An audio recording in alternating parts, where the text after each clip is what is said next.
Well, the judge today in Virginia ordered that he be moved out of the location 100 miles away and into a jail in Alexandria, Virginia. So ceding to the request of Manafort's lawyers. Why is he in jail at all? He should never be in jail. It's outrageous. It's over the top. This was Amy Berman Jackson, the Washington, D.C. judge who issued that particular order, and she's being blatantly unfair. The allegation was he was tampering with witnesses. Well, even if he were, that's not grounds for putting a non-violent individual suspected of a tax fraud case behind bars. You give him an ankle bracelet, confine him to his home, you take away his computers and his cell phone. It's as simple as that. And you could actually turn off all cell service in a phone. We have the capability. Oh, sure. You take all his devices away, and you monitor people in a phone, they come in and out. Yeah, you don't put him in solitary confinement in a jail. What do you think's going on, Sarah Carter, as it relates to this case? What do you think of this?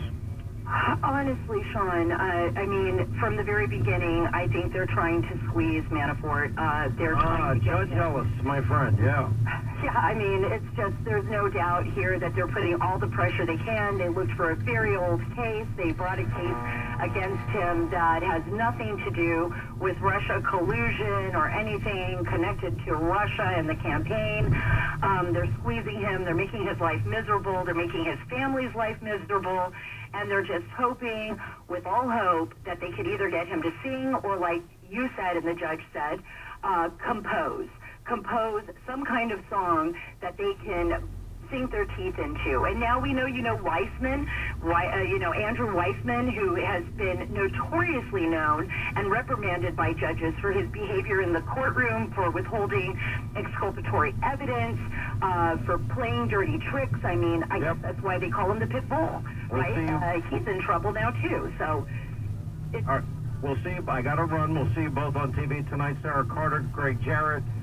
We'll check in with Professor Alan Dershowitz on his take on the president's choice for the Supreme Court. Newt Gingrich, Ollie North, all coming up. Stay with us.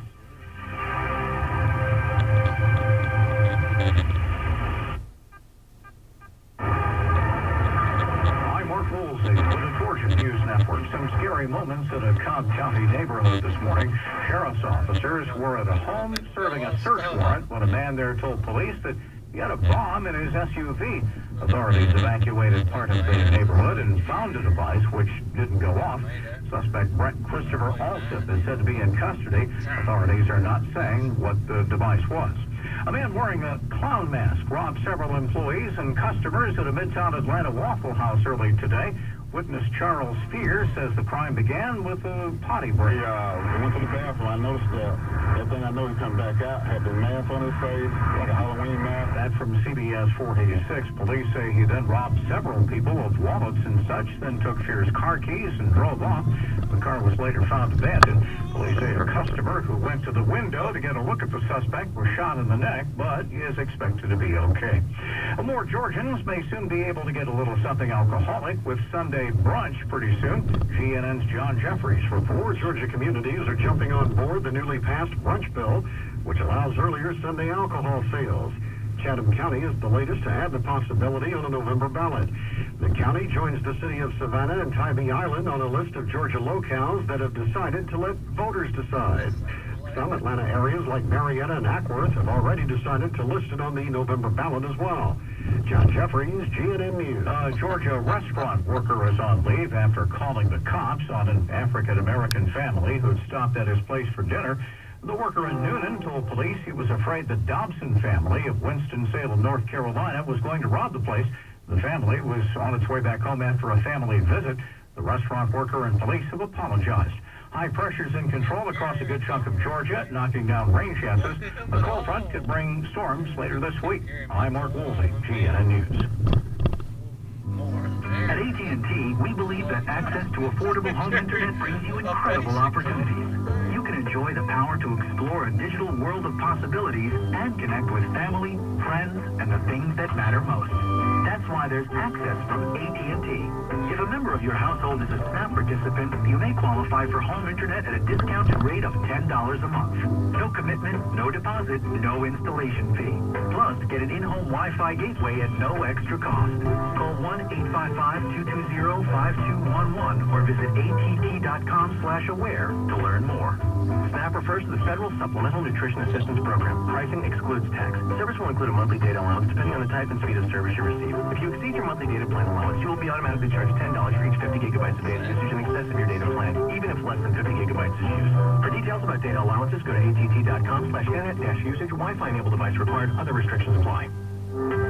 And now a complete look at that forecast from the GNN Weather Center. Maybe a risk of late-day thunderstorms this afternoon again for tomorrow. The 50-50 chance of showers and thunderstorms now pushed back to Thursday.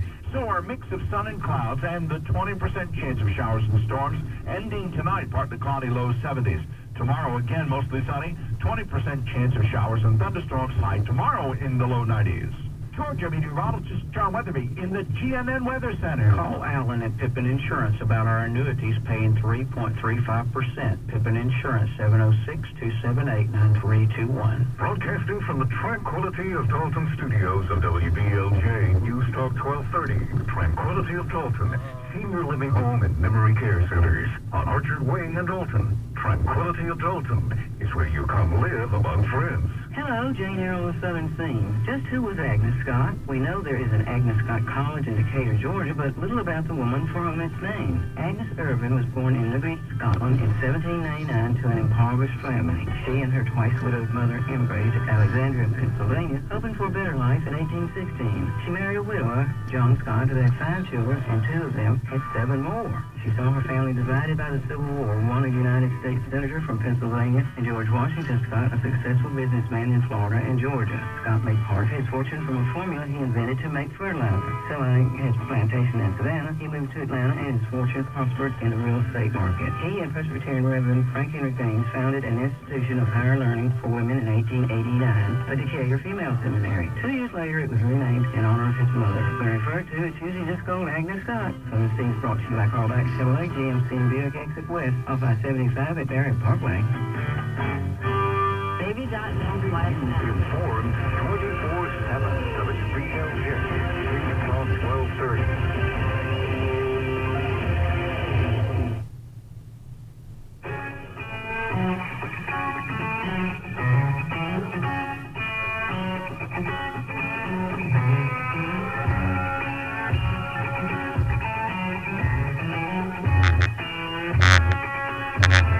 The new Sean Hannity Show, talking about what's right for America, with a renewed commitment to keep you up to date on the breaking news stories.